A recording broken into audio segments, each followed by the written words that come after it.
I ain't gonna preach yet. That in essence is what the name capital F, capital O, capital R, capital D means. It means that he is everything. And you know what I hear God talk? You know what I like about God? It says that he is everything. And that means when they make some new stuff, God got an answer for it because he is. Everything. They didn't have no AIDS back then. They only had leprosy and other things. AIDS is a new thing. But God is an old God who is still everything back then. And even now, even if they come up with some new stuff, God is still everything. They got an answer for it. He is everything. That's what I am, me. He is everything. But I need to stop right here.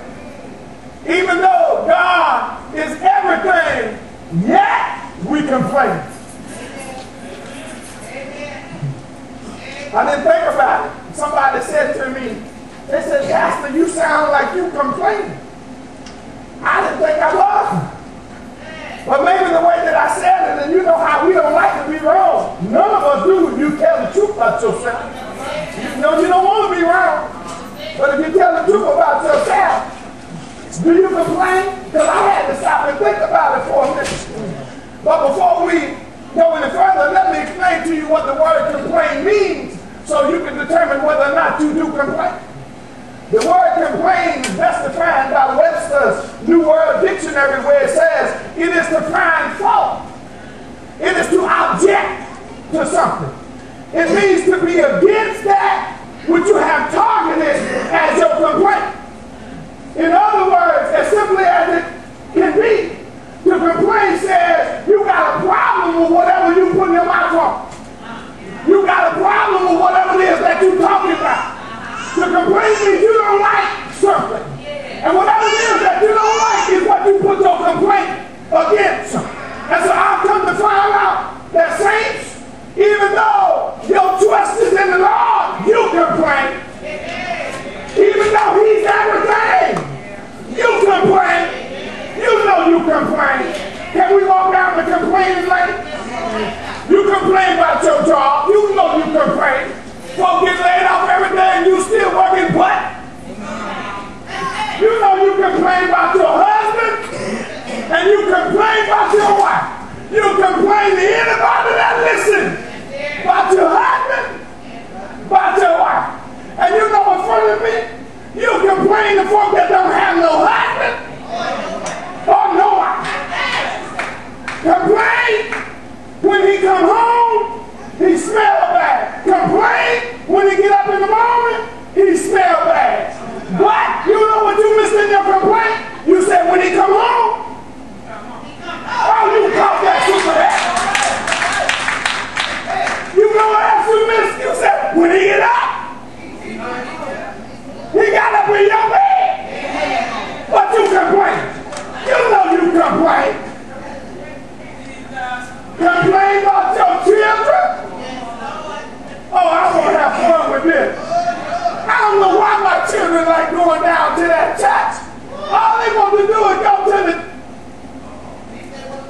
Girl, wake up with me and smell the coffee. You ain't complaining about them going to the club. You ain't complaining about them going to hang out, get drunk, or get high, or go on the corner and get a CeeLo. You complain about they always want to be in. You know you complain. Now, I don't understand this one. You complain about your family. Oh, my sister just get on my nerve. I can't stand my brother. Every time he calls, he wants something. My mama get on my nerve. My daddy get on my nerve. My cousin I hate with all my heart. My uncle is always drunk. My niece ain't nothing but a show.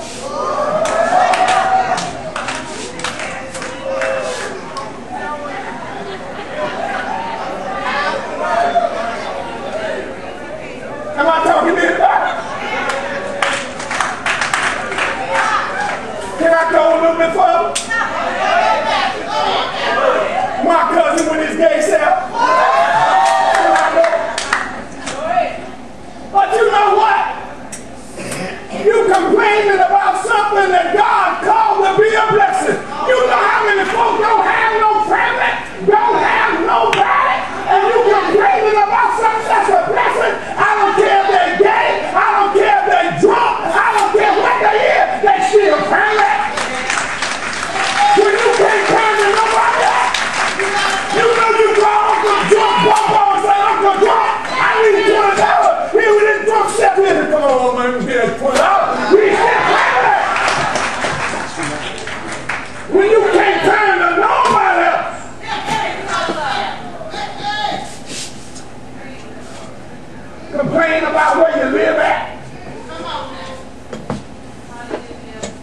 The water running. The lights on.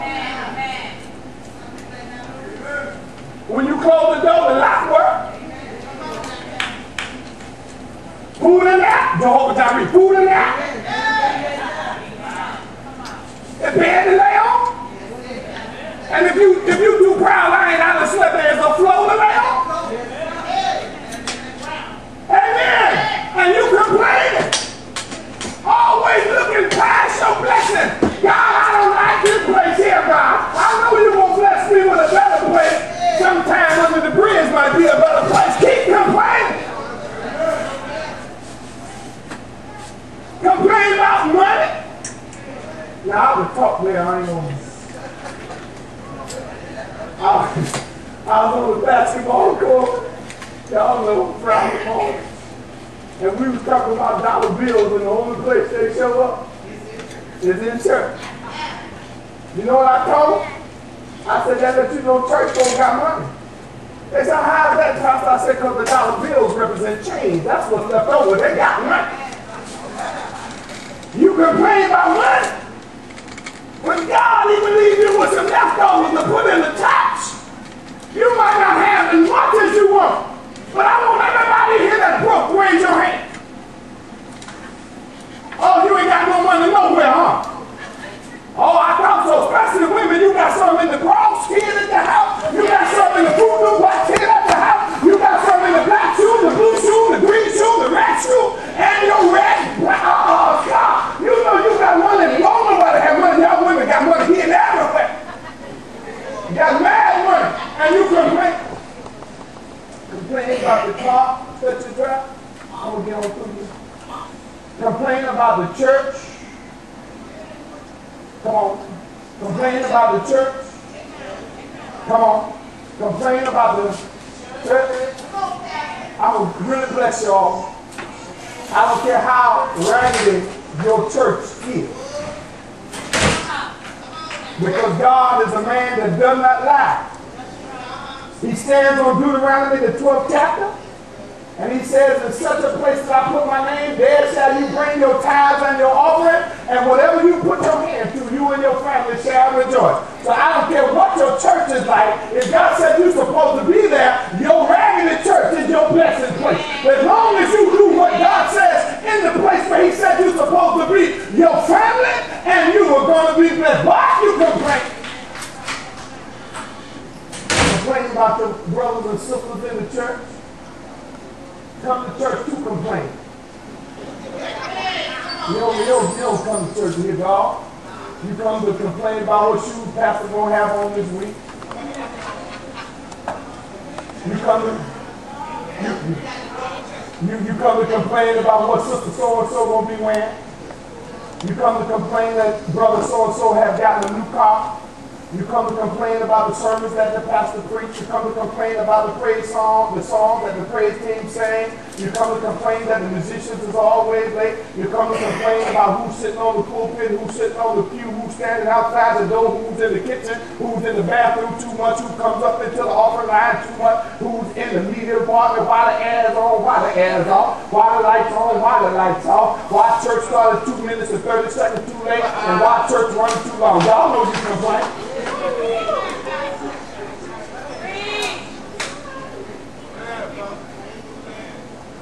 Hear me. You complain about everything. What I believe is you tend to forget this is what's most important. God is in charge. Hear me when I say that again. As Christians, the moment that you accept Jesus Christ in your personal life, you really ain't in charge of you no more. He's in charge. Therefore, when you complain, you're not complaining against what you think you're complaining against. You're complaining against God. Look at what the Bible says. Let's go back there real quick. It says in that 11th verse, and they said unto Moses, because there were no graves in Egypt, hast thou taken us away to die in the wilderness? Well, look what the Lord said in verse 14. Hold your peace. They were talking to Moses, but God's the one that answered. They was complaining against Moses, But God is the one that answers. So I say to you today, when you start to complain, you can complain about your job all you want to, your husband, your wife, your children, your family, but it's really God that you're complaining against because He's the provider. Well, we find that word complain here in these few verses. Now what I want you to understand is that these people had been locked up for 430 years, crying out to God to be set free. Now here God frees them, and in the 11th verse, they're complaining. Now God, being the patient God that He is, understands that they really don't know Him yet. And so I say to you, some of you really might not understand God yet. But I hope I can give you a little understanding that God really hates complaint. And so He simply tells Moses to tell the people, stand still and see the salvation of what? Capital L, capital O, capital R, capital D. He tells Moses, look Moses, I hear them complaining. But this is the answer to their complaints. I know they got life bill problems. I know they got husband problems. I know they got wife problems. I know they got job problems. I know they got body problems. Tell them, Moses, I know you got problems, but this is what you need to do. Stand still and see what I'm going to do. Let them know I'm right there with them. But here's the problem. They're not hearing God and are more focused on what's currently happening, and they start to complain. Can I say that one more time? God said, look, I know you got problems, but He said, I'm still Adonai. Listen, I am not the problem, but I am. He said, I know what's going on in your life. While you sleeping at night, I'm standing right there watching over you. I know what's going on. He said, just be still. But their problem was, they were more focused on what the problem was than the one that can solve them.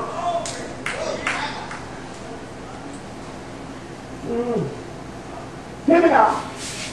Since they were so focused on the problem and wasn't hearing God, verse 14 is not a statement but a warning. So He says, hold your, look at somebody and tell them, hold your peace. But I'm going to tell you what God really said. That word hold your peace really means shut up.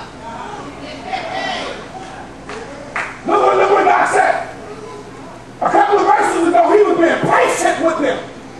But because they kept on whining, it got to the, you any parents know what I'm talking about? Them kids got sneakers on their feet. But because they see somebody else with new sneakers, new cell phone, new. Every time you see them, they ain't got time to say, I love you, mama. I love you, daddy. All they say to you is, I want so-and-so. So what do you do after a while? Shut up. You know why? Because that's a warning that if you don't shut up, well, I ain't going that route, but I think you need to figure that one out for your own self. Because if your children get on your nerves, keep begging you for the crying about that same stuff, and you don't tell them shut up, even the most lenient parent after a while get tired, and you do something, but we ain't going to do this. So God says in that 14th verse, shut up! Because when you complain, you don't just complain in the air. You're complaining about the God that on your job. Oh, I need to be real scared with this. When you complain, the one thing that I've noticed about folks, Pastor too, when we complain, we don't want to just do it out. Let's be for real. Complaining don't feel good if ain't nobody listening. Come on now. Let's tell the truth about this thing. Because you know you've been wanting to change for a while. You've been wanting a job for a while. You've been wanting her to get it right for a while. You've been wanting him to get it right for a while. You've been wanting him to get it right for a while. And you've been praying and keeping it to yourself. And ain't nothing changed. So after a while you start to complain. And you want to hear. You want somebody to hear you say, I'm sick of this. I'm so sick of them that if they don't do this, I'm going to do that. You want somebody to hear your complaint. Here's the problem. These same ones that you complaining to is also usually the same ones that you have confessed to.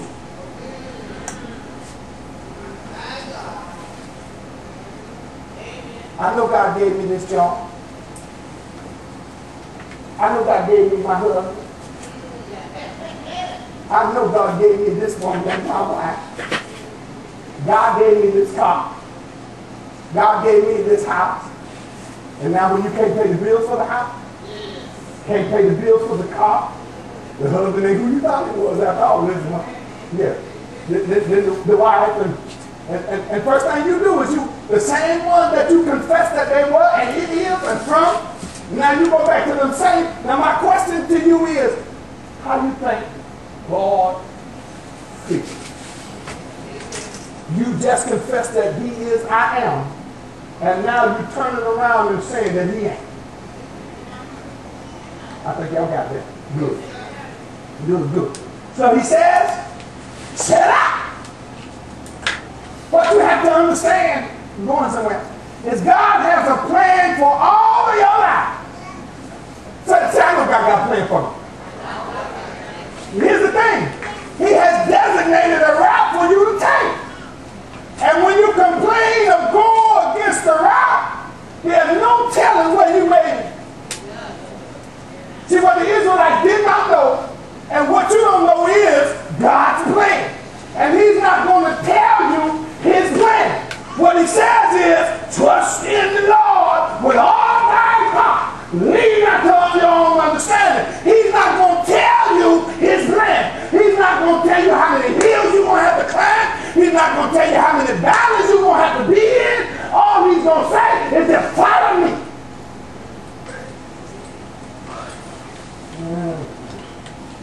You see, they were mad. These Israelites, and some of you, were mad because of the route that they had to take.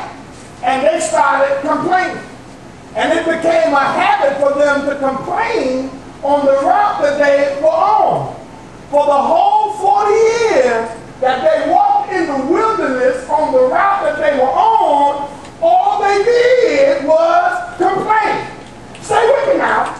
For 40 years, they walked, shoes never ran out, but they complained. 40 years. It never says that none of them ever got sick, but they complained. For 40 years, there were millions and millions of them walking in the wilderness, and it never said that they was hungry. They got thirsty a couple of times, and God miraculously gave them drink. And then when they did get hungry, he gave them a special menu. But yet, they complained for 40 years. Can I help you with something? They complained about the way that God had them walk. God never chatted with them. But over in Exodus, the 13th chapter and the 17th verse, I want some of you to catch what I'm going to share with you now. God has a private conversation with Moses. Moses goes to God and he said, God, these folk complaining about this route that you want them to go on. Why you got them going this route when if we go the other way, it'll only take a few days? God tells Moses this. He said, Moses, if they go the short way, if they go the quick way, if they go the way that makes the most sense to them, on that way, they're going to see the enemy, the Philistine. And they ain't ready for the battle. They're not ready for what the Philistine is going to do. And what's going to happen is, if they have to fight the Philistine, they're going to turn around and they're going to go back the way that they came from Moses.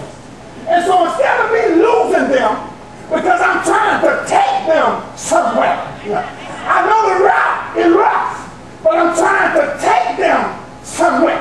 And the way that I'm going to take them, they're going to make it. But if they go the way that they want to go, the enemy's going to get them and they're going to... Man, y'all ain't standing. Yeah. I love to learn.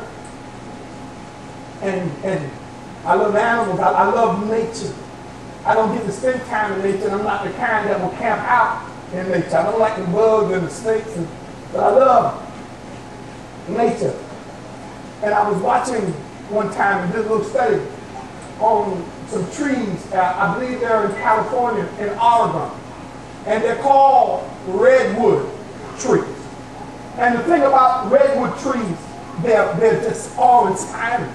As a matter of fact, the trunk of a redwood tree is about the size of this building. That's how big just the trunk of the redwood tree is. And they grow to be a minimum of 250 feet high, to some as much as 325 feet high. That means these trees are as big as this building and as tall as office buildings. And when people go hiking in the forest to see the redwood trees, and you'll see them walking along and they're talking and talking, and all of a sudden it gets quiet. And you see people do like this. And you hear them say, my God, I've never seen anything. And you see them taking pictures of driving cars on the trunk of one of these trees that fallen down, and horses and whole cavalries have stood on these trees. But here's the thing about these trees. They're so tall that the branches are usually 100 feet off the ground. And on the branches are the seeds, and they're like big pine cones. And the pine cones are so hard that nothing can open. The wood on these trees is so strong that these trees usually live to be about 3,000 years old. As a matter of fact, you can make 40 houses out of one tree. That's how big these trees are. Can't let them penetrate these trees. Insects, termites, don't let them get to these trees. And so I asked God a simple question. I said, well, God, if the trees are that tall and the seeds are that hard and they live that long, I said, how in the world do new trees come about, God? He said, I'm glad you asked me. He said, every once in a while I got to start a fire. He said, because if I don't start no fire, the trees won't continue to bring about new trees. I said, what do you mean, God? He said, every once in a while I'll start a forest fire. And he said the fire gets so hot that it reaches all the way up to the top branches that got the seeds in it. And when the fire hits a hole of the seeds will start to open up and come down to the ground.